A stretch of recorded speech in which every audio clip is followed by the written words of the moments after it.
사도행전 강해의 59번째 여러 말로 형제를 권면하여 굳게 하다라는 제목으로 은혜를 나누겠습니다. 요즘 AI 시대가 되어서 가짜 뉴스와 딥페이크 이런 것들이 활개를 치고 있습니다.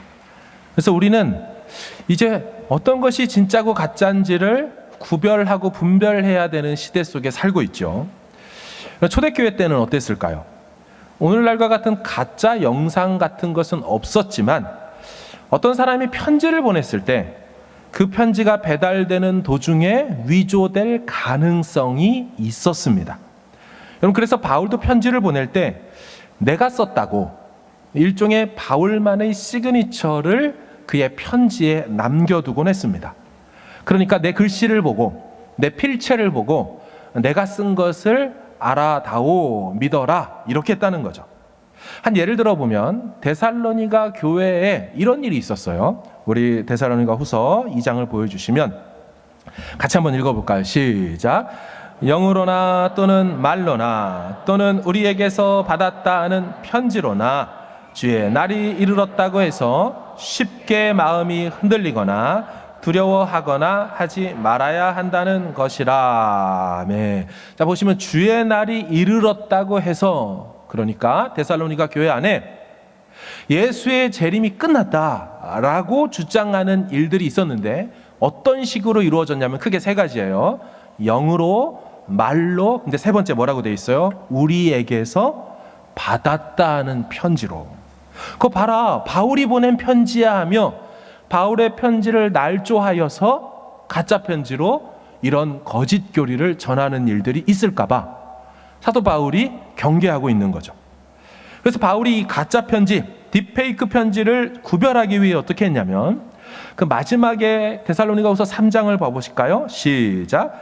나 바울은 친필로 문안하노니 이는 편지마다 표시로서 이렇게 쓰노라. 아멘. 그러니까 친필로라고 되어 있는 게 직역하면 with my own hand라는 뜻이에요.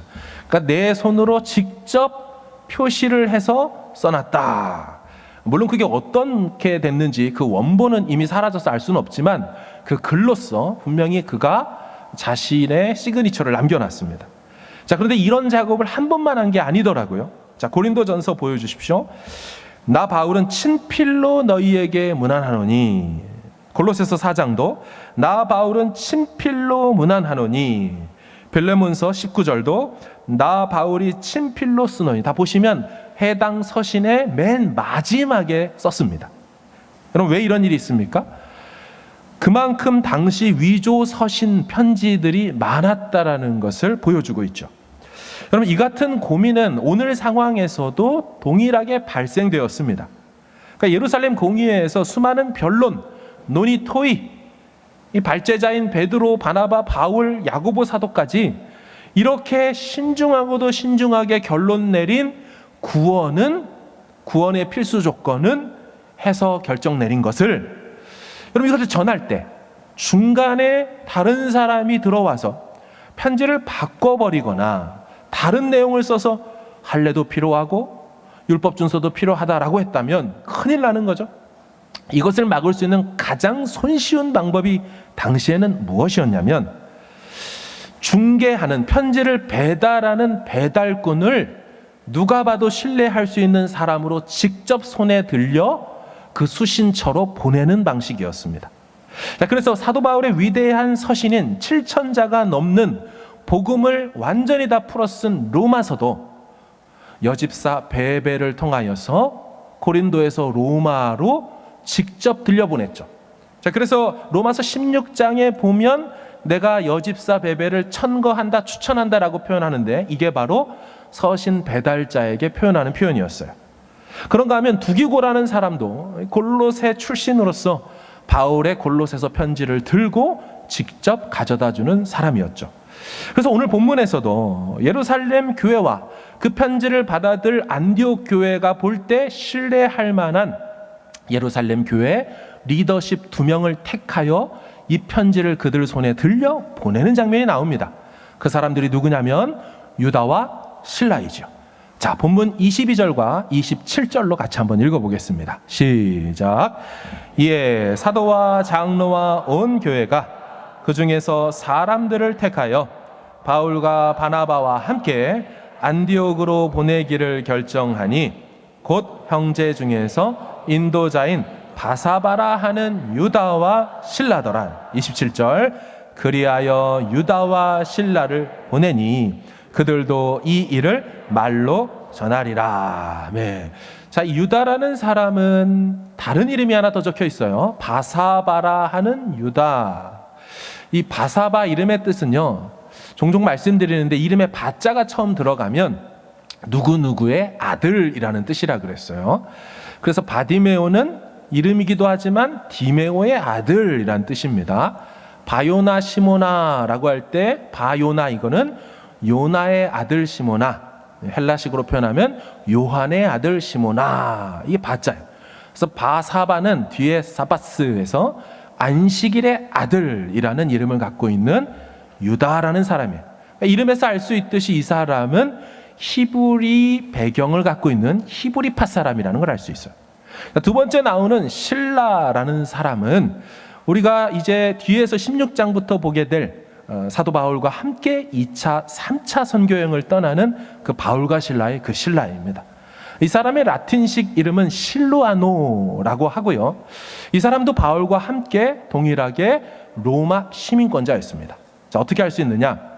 우리 주일학교 설교의 주제로 종종 등장하는 바울과 실라가 감옥에 갇힌 이야기 들어보셨죠? 그런데 막 지진이 나서 감옥에서 나왔죠. 자, 그때 사도 바울이 뭐라고 하냐면 어찌해서 로마 사람인 우리를 제대로 재판도 없이 가두고 때렸냐. 자, 로마 사람인 나라고 안 하고 그 감옥에 딱 바울과 실라밖에 없었는데 우리라고 말한 걸 보니 이 실루아노라는 실라도 로마 시민권자이며 곧 배경은 헬라 사람이었다는 거죠.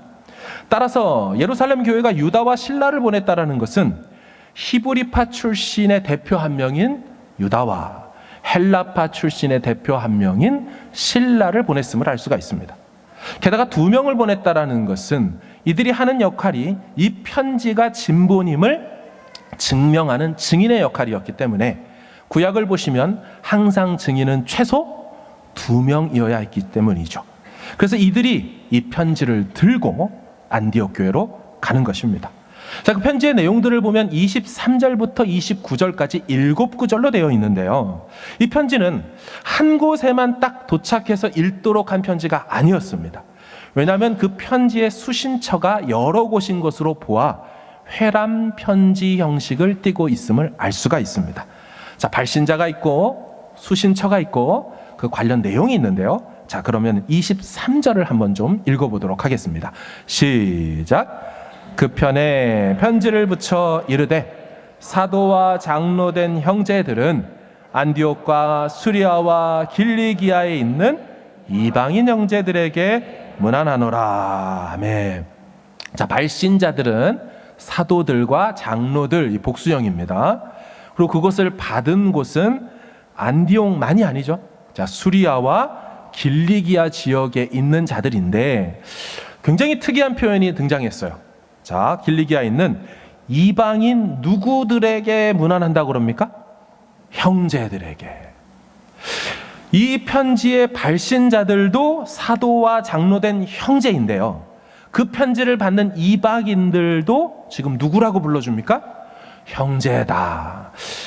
여러분, 사도행전에서 처음 이방인들을 형제라고 불러주는 장면이 이 장면입니다. 그러니까 이 내용도, 편지의 내용도 그렇지만 더 이상 민족적 경계가 복음 안에서 끝나 이제 이방인인 당신들도 우리와 형제입니다를 그리팅하는 인사말부터 표현해놨다라는 거죠. 자, 그럼 실제로 받아든 편지의 수신처는 어디였을까요? 자, 지도를 보여주시면 예루살렘 지역에서 수리아 지역으로 편지를 같이 돌려 읽을 수 있도록 보낸 것입니다. 저 수리아 지역의 다메섹이라고 해서 우리 사울 시절에 예수님 만났던 그 도시가 있죠. 그리고 안디옥이 있고 저 길리기아 지역에 있는데 저쪽에 다소라고 하는 사도 바울의 고향도 그곳에 있습니다. 자, 헬라어로 된 하나의 긴 문장이 7구절로 한글로 번역되어 있는데요. 이 글들을 보면 독특한 표현이 또 있습니다. 에독세라는 헬라어 동사가 나오는데 무슨 뜻이냐면 결정하다, 판단하다, 옳다여기다 이런 뜻을 가지고 있습니다. 그러니까 이 표현은 어디서 등장하냐?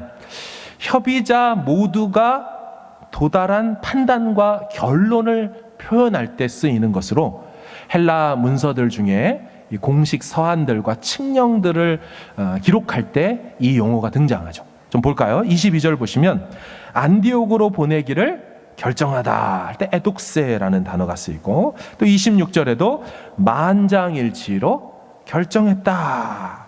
마지막 28절도 성령과 우리는 이 요긴한 것, 중요한 것들 외에는 아무 짐도 너희에게 지우지 아니하는 것이 옳다고 결정했다 할 때 이 단어가 쓰였어요. 자, 그런가 하면요, 이 서신 안에 문제를 일으킨 자들을 소개하고 있습니다. 자, 24절을 한번 읽어보겠습니다.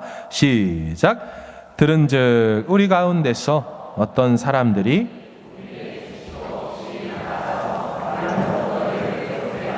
마음을 혼란하게 한다 하기로. 아멘. 지금 예루살렘 교회가 권위와 인정을 어소라이즈드 하지 않았는데도 아무런 지시 없이 가서 안디옥 교회에 거짓 교리를 전달했던 것입니다. 자, 그로 인하여 안디옥 교회 성도들의 마음은 괴로웠고, 또 한 가지 뭐라고 돼 있어요? 혼란스럽게 됐다. 그냥 단순한 confused 됐다라는 뜻이 아니더라고요. 이 혼란스럽게 되다라는 말은 허물어뜨리다 이런 뜻을 갖고 있어요. 군사적 비유로서 도시를 약탈하는 이미지를 갖고 있습니다. 그러니까 이 표현을 썼다라는 건 어떤 뜻입니까? 구원의 진리를 마음 안에 잘 갖고 있던 그들에게 이 같은 말을 통하여 마음을 무너뜨려 내리고 그 안에 있는 구원의 진리를 약탈해 가버리는 그런 모습으로 비춰지고 있는 것이죠. 사랑하는 여러분, 이단과 이단적 가르침을 하는 자들이 딱 이와 같이 성도들을 만듭니다.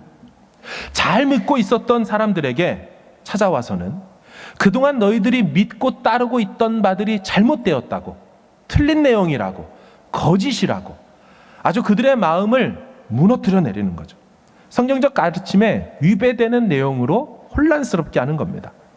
여러분, 이 같은 자들은요, 성경을 인용하기도 하지만 게다가 잘 보시면요, 이 단어나 몇 구절 가지고 끼워 맞추기 식으로 문맥과 상관없이 성경 전체의 메시지에 반하는 내용임에도 그렇게 조잡하게 만들어서 전하곤 하죠.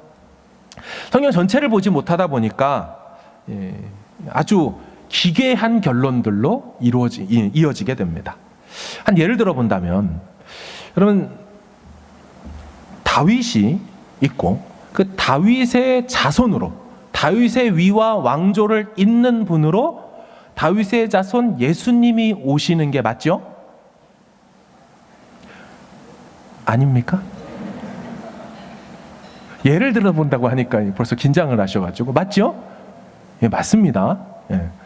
다윗의 위를 계승하는 그 분이 바로 예수님인데, 다윗의 통치를 몇 년간 했냐면 40년간 했어요.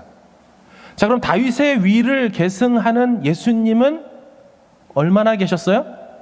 33년이죠. 그리고 십자가에 돌아가셨어요. 그러니까 다윗의 통치 40년과 비교해서 7년이 부족합니다. 그래서 예수님은 다윗의 사역을 계승하는데 실패한 거죠. 그래서 이분이 오셔서 남은 7년의 사역을 완수하셨는데 바로 이분이 안상홍이라는 분이죠. 여러분, 이 하나님의 교회 이단이 이렇게 말합니다. 여러분, 40년을 채워야 계승이 되나요? 인간 다윗의 통치 기간 자체를 그대로 해야만 진정한 다윗의 자손 예수가 됩니까?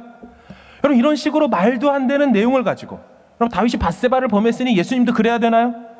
이런 말도 안 되는 조잡한 논리를 가지고 우리가 믿고 있던 커다란 진리, 예수가 메시아라는 그 진리를 무너뜨리고 그 틈을, 7년의 틈을 타서 안상홍 님이 오셨고 돌아가셨다라고 말하는 거죠. 여러분, 이것이 대한민국 이단 중에 넘버원인 하나님의 교회에 시작하는 최초의 교리입니다. 지금 이런 식의 위기가요, 안디옥 교회뿐만 아니라 사실 이방인 교회 전체에 지금 도사리고 있습니다. 지난주에 보셨지만 사실 안디옥 교회에 구원 얻는 데 있어서 뭐 할례도 해야 되고 율법 준수도 해야 된다 이 말이 있어서 난리가 났잖아요. 그 난리 난 거를 모교회이고 정통교회인 예루살렘 교회 가서 검증받자 하고 이들이 와서 예루살렘 교회에서 이 얘기를 했더니 어떻게 됐어요? 예루살렘 교회 바리새파 사람들이 맞는 소리 하고 있네요. 당연한 얘기 아닙니까? 무슨 뜻입니까? 사실 예루살렘 교회에서도 드러나지만 않았지 잠재적인 구원에 있어서 무엇이 필수고 불필요한가가 정리되지 않은, 언제든지 교리적 문제와 거짓 교리가 난무할 수 있는 그런 상황이었어요. 따라서 바나바와 바울이 열심히 선교했던 1차 선교지에 여러분 보셨지만 비시디아, 안디옥, 루스드라, 더베, 버가, 여러분 이런 곳에 바울과 바나바가 갈 때 어디부터 먼저 찾아갔다 그랬어요? 유대인의 회당에 찾아갔습니다. 그리고 나서 거기서 예수 믿는 사람들을, 또 이방인들을 복음을 전했어요. 따라서 그 믿고 있는 사람들에게 유대인 회당에 있는 사람들이 와서는 이들도 하나님의 백성이라고 막 할 텐데 유대파 출신들이 뭐라고 하겠어요? 아 그래? 그럼 니들 할례도 했냐? 할례는 못 들어봤는데요. 율법 준수는 아냐? 그런 소리 안 들어봤는데요. 야 니네는 토라는 있어? 여러분 참고로 성경이 이방인들에게 당시 없었어요. 유대인 회당에는 있었어요. 아니 성경도 없이 뭔 소리야 하며 구약의 이 말씀 가지고 이들에게 전해버리면 이들은 무너지는 거죠. 우리가 받은 구원 다 헛것이었거나 되겠죠. 이런 위험이 1차 선교지에 다 있었다는 것입니다. 따라서 우리는 어떻게 해야 될까요? 무엇이 구원이고 무엇이 바른 복음인지 공회가 변론하고 논의하고 결정 내린 이 구원의 진리를 한시라도 속히 그곳들에 전해야 하는 거죠. 그래서 빨리 그들에게 생각되기에는 우리 구원이 없었대, 나 불신자였대, 난 지금 죽으면 천국 못 가나 봐, 이런 상태에 있는 자들을 빨리 안심시켜야 되지 않나요? 자, 그래서 이 편지를 밟고 급히 이동합니다. 자, 30절과 31절을 보겠습니다. 시작. 그들이 작별하고 안디옥에 내려가 무리를 모은 후에 편지를 전하니 읽고 그 위로한 말을 기뻐하더라. 아멘. 그럼 이 편지를 받아서 안디옥 교회 사람들을 모아서 읽었습니다. 큰 소리로 읽었을 거예요. 그리고 그 소리를 들었어요. 그러자 어떤 일이 일어났습니까? 안디옥 교회에 다시 기쁨이 찾아왔죠. 여러분 이 기쁨은 어떤 기쁨일까요? 그냥 좋다 이런 기쁨일까요? 아니죠. 구원의 기쁨입니다. 왜냐하면 아까 그들이 유대파 출신들이 뭐라 그랬어요? 니들 구원 없다라고 말했잖아요. 할례 안 했으니까. 구원이 없는 줄을 알았다고 해서 막 헷갈렸는데 다시 이 편지를 들어보니, 공의의 결정을 들어보니 우리에게 구원이 있었다는 걸 다시 회복하면서 큰 구원의 기쁨이 그들에게 찾아왔을 거예요. 그럼 어떻게 해서 가능한 일입니까?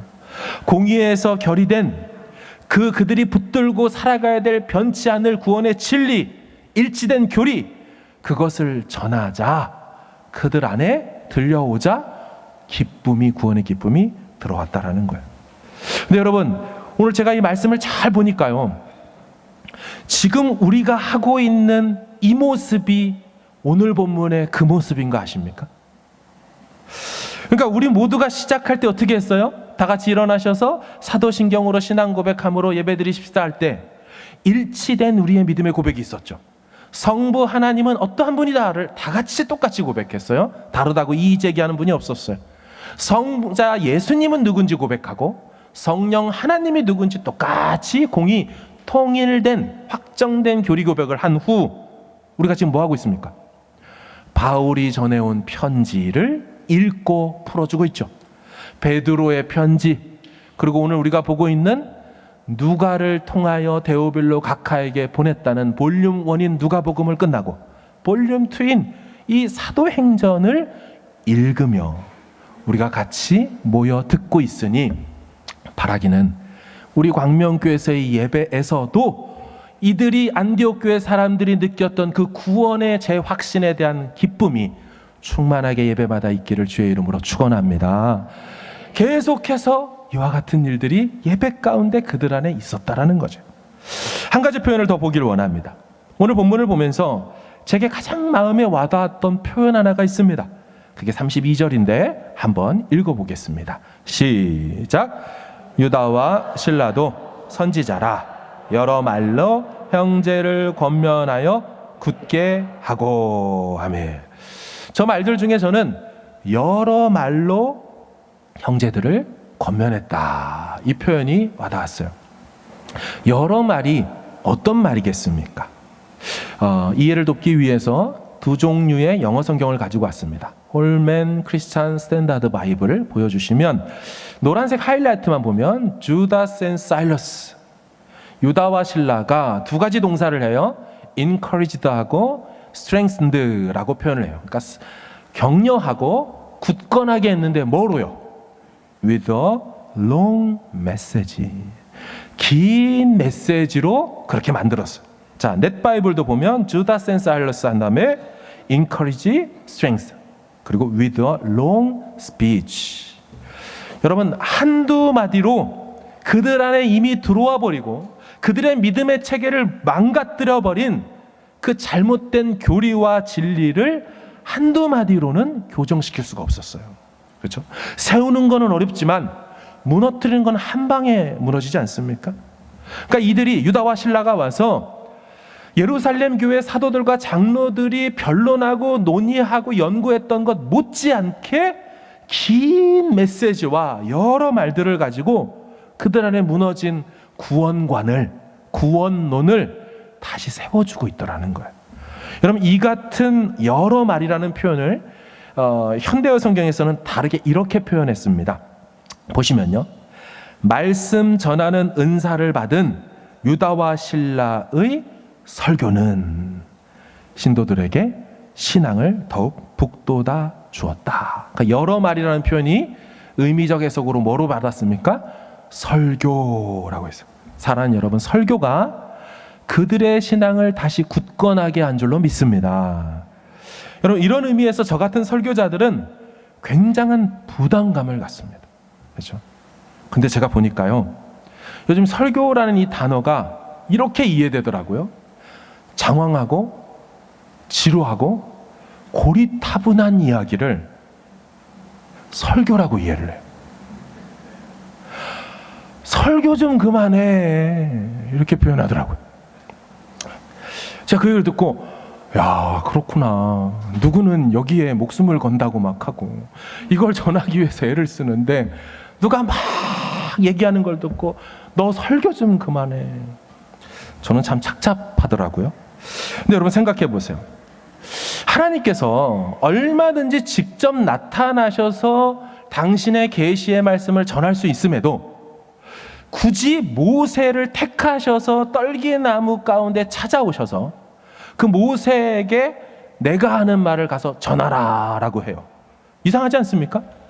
아니, 모세에게 그렇게 광야에서 나타나 말씀하실 수 있는 분이라면 이스라엘 백성 전체에게 나타나서 말씀하실 수 얼마든지 있을 텐데 왜 굳이 한 사람을 택하시고 그 인간 연약한 메신저를 통하여 막 굳이 안 하겠다고, 입이 뻣뻣하고 둔하다고, 할 말을 알지 못한다고는 그 사람을 설득해서 당신의 스피커 메신저로 세운 다음에 그를 통하여 당신의 뜻을 왜 계시하냐는 거예요. 여러분, 나중에 선지자들도 그와 같지 않습니까? 아니, 요나에게 찾아와 말씀하실 수 있는 분이라면 그냥 당신이 직접 니느웨에 가셔서 히브리어 5단어밖에 안 되는 그 짧은 메시지 니느웨 사람들에게 전하면 그들 회개하고 돌아올 텐데도 불구하고 어떻게 하셔요? 그렇게 안 하겠다고 다시스로 백갑 치러 갖고 도망가는 그 요나를 물속에서 건져내시고 회개케 하시고 돌이키시고 막 말로 설득해 가시면서 결국 그 요나를 당신의 설교자로 세워서 선교지에 보내시더라는 거예요. 여러분, 신약 성경에도 바울, 바나바, 베드로 이런 사람들이 다 이와 같이 말씀을 맡은 자들 아니었습니까? 사랑하는 여러분, 이것이 하나님이 자기 뜻을 세상과 사람들에게 전달하시는 자기 계시의 전달 방식으로 택한 설교라는 것입니다. 따라서 사랑하는 여러분, 이 설교를 하나님의 우리에게 당신의 뜻을 계시하는 전달 방식으로 인정하시고 그 설교자의 사명을 맡은 저희들을 위해서 꼭 기도해 주실 수 있기를 바랍니다. 예루살렘 이 총회의 결정, 여러분 이것도 어떻게 하세요? 유다와 실라와 이 바울과 바나바를 통하여 가서 안디옥 교회에 메신저로 삼아 전달하고 있잖아요. 그 메신저들을 통하여 그들의 무너졌던 믿음의 체계를 다시 세우고 있잖아요. 사랑하는 여러분, 그래서 이런 의미에서 우리는 계속해서 설교를 들어야 합니다. 구원의 진리를 이와 같이 모여서 계속해서 들어야 합니다. 저 같은 설교자들, 이 단에 서서 내 이야기를 하는 자들이 아니라 기록된 특별 계신 성경 말씀의 의미를 한 주간 동안 연구하고 묵상하고 올바르게 해석하여서 이 시대를 향하고 특별히 우리 광명교회 성도들을 향한 주의 말씀으로 기도 중에 받아 전해야 될 사명이 있는 자들이죠.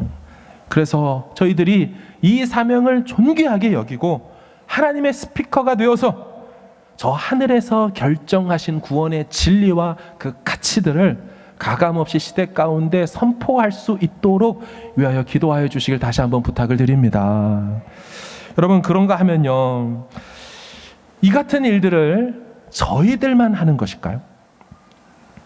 세상에 오염된 진리, 세속화된 이야기로 인생의 목적을 가지고 마음이 다 허물어져 버린 그들이 있는데, 여러분, 그들이 우리 주변에 있다면 어떻게 설교자만 일을 할 수가 있겠습니까?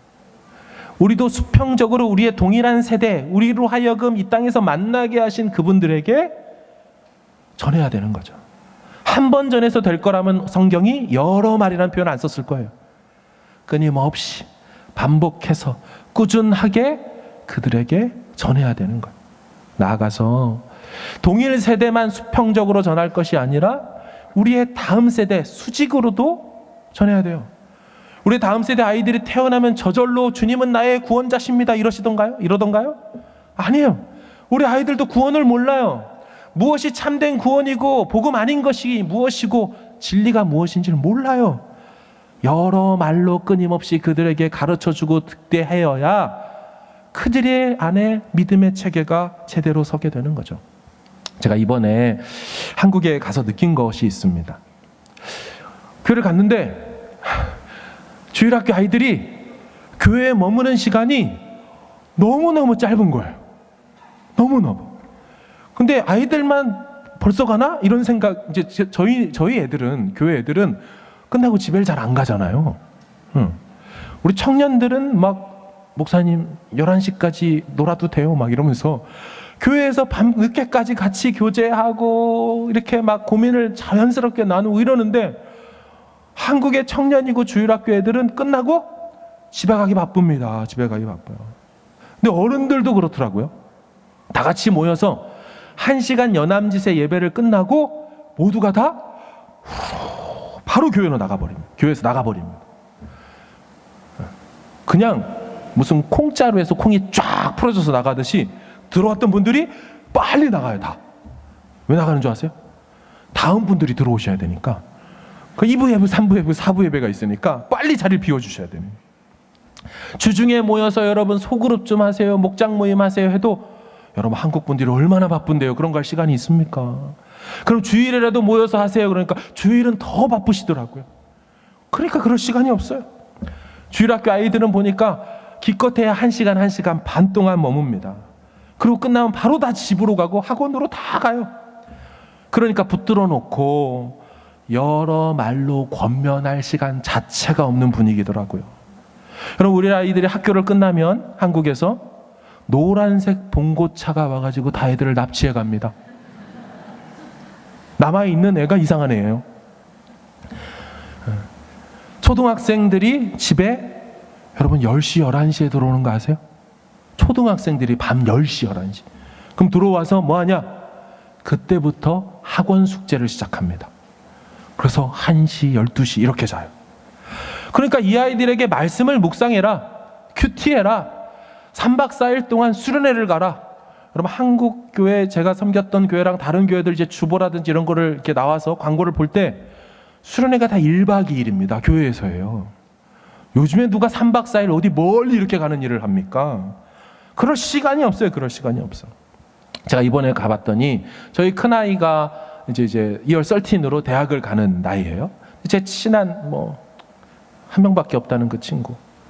그 한 명의 그 친구의 큰아이도 딸도 똑같이 고3입니다. 미국에서 교제했던 목사님의 지금은 신학교 교수님이 되셨는데 그 집 아들도 똑같이 고3이에요. 그러니까 이 가정도 만나고 저 가정도 만나서 이런저런 두런두런 얘기를 할 때 그 아이들 대학 간 얘기가 아주 중요한 얘기로 많이 나눴어요. 근데 제가 듣고 깜짝 놀랐어요. 요즘은 대학 들어갈 때 입시가 고등학교 1학년 첫 번째 중간고사부터 입시가 시작됩니다. 그러니까 저희 때는 제가 생각해 보니까 본고사다, 학력고사다, 수능이다 해도 고3 때 어떻게 해가지고 한번 이렇게 들어가는데 그게 아니에요. 내신이라는 게 있어서, 수시라는 게 있어서 고등학교 3년 내내의 중간 기말이 다 합쳐져서 등급이 나와요. 제 친구 목회자의 딸도 오직 내신으로만 이화여대 들어갔어요. 보니까 내신 관리를 1학년 때부터 철저하게. 그러니까 중간고사 한번 못 봤어도 괜찮아, 이게 안 돼요. 그거 못 보면 너가 대학에 문제가 생기는 거야. 그래서 제 친구가 이제 등급이 굉장히 높게 딸이 나왔는데 그 등급을 유지하기 위해서 단 한 번도 1등을 놓치면 안 되는 거예요. 단 한 번도. 제가 그 얘기를 들으면서 무슨 생각이 들었냐면요, 너무 그분들에게 미안해졌어요. 죄송합니다. 저는 고3 부모가 아니었습니다.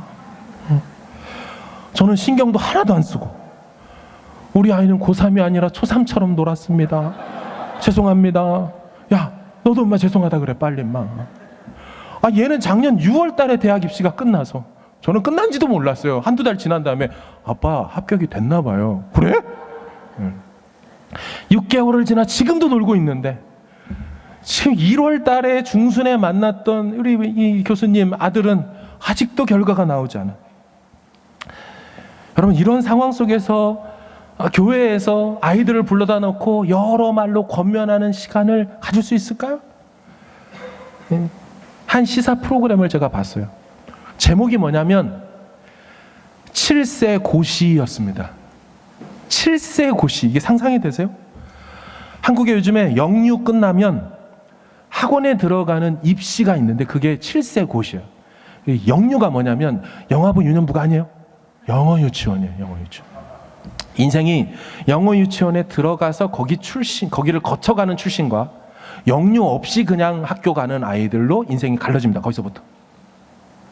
그래서 영유가 딱 끝난 다음에 7살 때 학교 갈 때 전에 그 학원에 들어가는데, 여러분, 저는 예전에 학원을 다녀도 5만 원, 10만 원, 15만 원 내면 학원 원장님까지 나와가지고 막 이렇게 받아들였잖아요. 근데 지금은 그렇게 안 됩니다. 학원 입시 시험을 보기 위해서 보니까 10,000명의 사람들이 줄을 서가지고 그 입시 시험을 봐요. 영어 시험을 보는데 이만한 패러그램 문단을 가지고 읽은 다음에 7살 되는 애가 이거를 영어로 된 걸 읽고 다음에 추론할 수 있는지를 묻습니다. 아니, 그 내용이 뭐가 언급됐는지만 기억해도 한글이 아니잖아요. 근데 그 글을 읽고 영어로 읽고 추론 문제를 풀어요. 수학 문제를 봤더니 이 수학 문제는 전문 하시는 분들이 보니까 중학교하고 고등학교 수준을 봐요. 아직 학교 들어가지 않은 아이들을 대상으로 중고등학교 수준의 수학 문제를 풀어요. 그래서 이걸 방송국 분들이 서울대학교 1학년 다니는 5명을 모아서 그 수학 문제를 풀게 했어요. 36점을 맞아요. 100점 만점에.